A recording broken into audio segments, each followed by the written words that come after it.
Whatcom Land Trust for me is more of a tangible legacy. So for me to be able to contribute to a legacy of land that future generations can experience wildness instead of development is really important to me.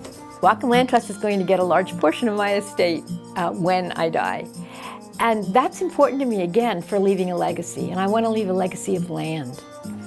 I think there's a misperception out in the community that because you deal in large parcels of land, that for a gift to be useful or effective, it's got to be a large amount of money. And I know enough about your organization to know that every little bit contributes.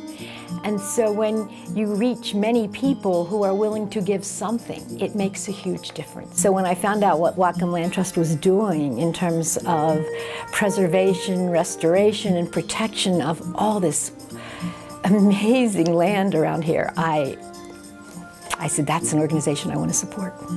I think that from the beginning, my experience with wildness and wilderness was one of, it's a sanctuary for me. In my busy life, I could go into the wilderness and my soul could rest. So it became my church. It was a way of worshiping, actually.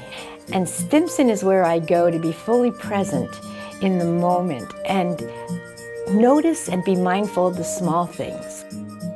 The light in the forest is wonderful to observe how fleeting it is and how it changes. And I realize that for me, forests are such a healing experience. I love poetry, and I believe Mary Oliver says it best because she has a poem entitled When I'm Among the Trees. She says, the light flows from their branches and the branches call to me.